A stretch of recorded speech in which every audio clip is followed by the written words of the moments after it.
Baiklah, saya Muhammad Taufik Arofiki dengan NIM 21071018.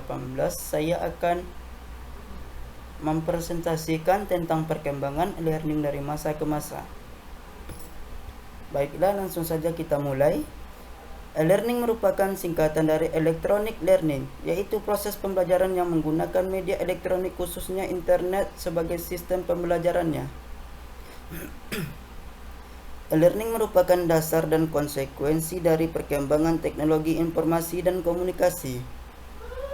E-learning sebagai pembelajaran yang terjadi ketika teknologi internet digunakan untuk memfasilitasi, menyampaikan, dan memungkinkan proses pembelajaran dengan jarak yang jauh. Definisi yang lebih umum dikemukakan oleh Freire dan Pereira, yaitu e-learning merupakan pembelajaran pada program pendidikan atau pelatihan melalui sarana elektronik.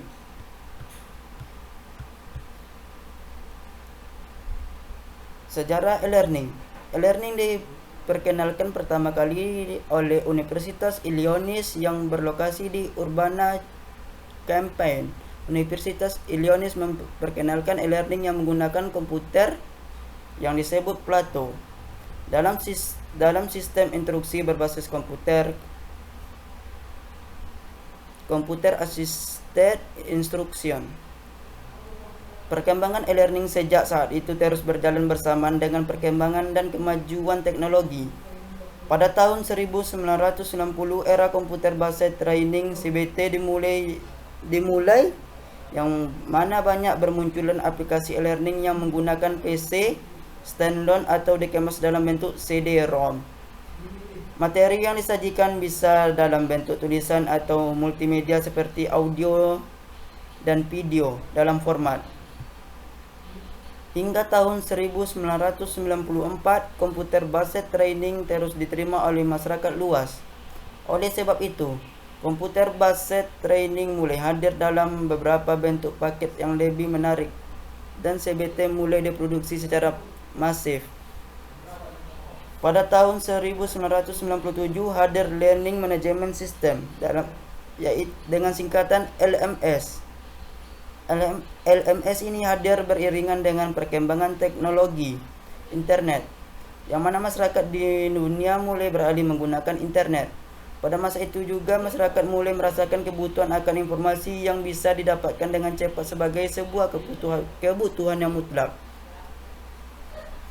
yang mana memungkinkan lokasi dan jarak bukan lagi menjadi halangan.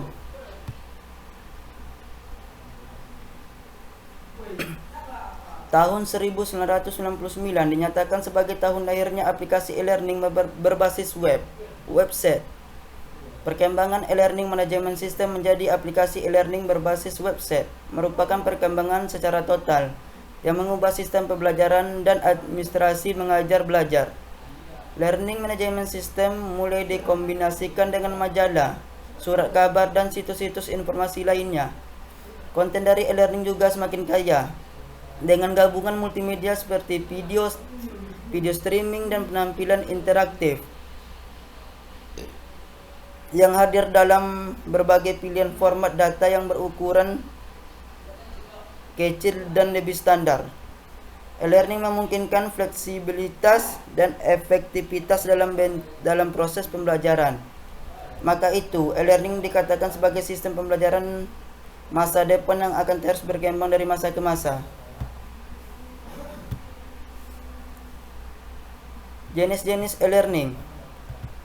Berdasarkan waktu pelaksanaan pembelajarannya, Clark dan Mayer dalam Kingler 2008 membagi e-learning ke dalam dua klasifikasi, yaitu pembelajaran sinkron atau synchronous e-learning, yakni pendidikan dan peserta didik melakukan aktivitas mengajar dan belajar pada waktu yang sama.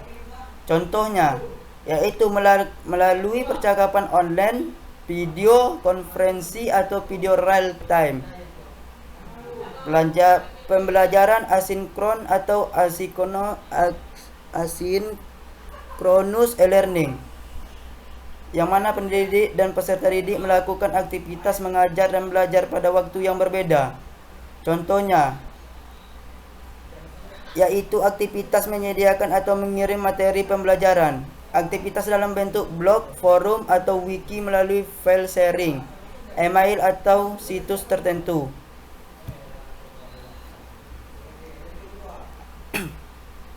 Manfaat e-learning ada 6. Yang pertama, menghemat biaya. Yang kedua, waktu belajar fleksibel dan dapat diatur sendiri.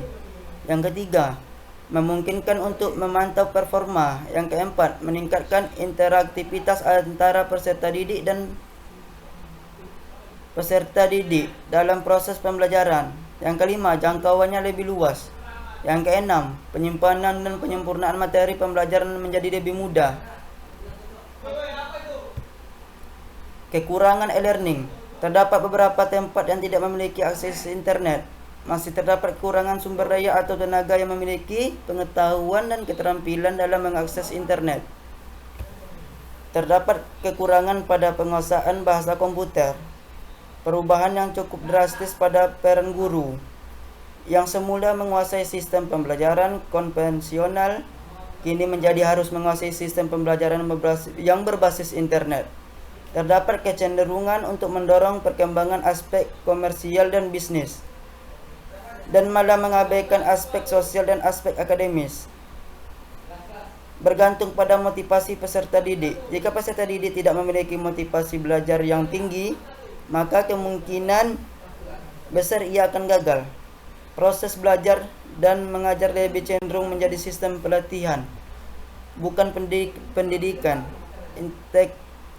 Interaktivitas antara pendidik dan peserta didik bisa sangat tinggi, tapi bisa juga sangat rendah, sebab kehadiran secara virtual dapat membuat peserta didik menggampangkan proses pembelajaran dan kemudian bersifat pasif.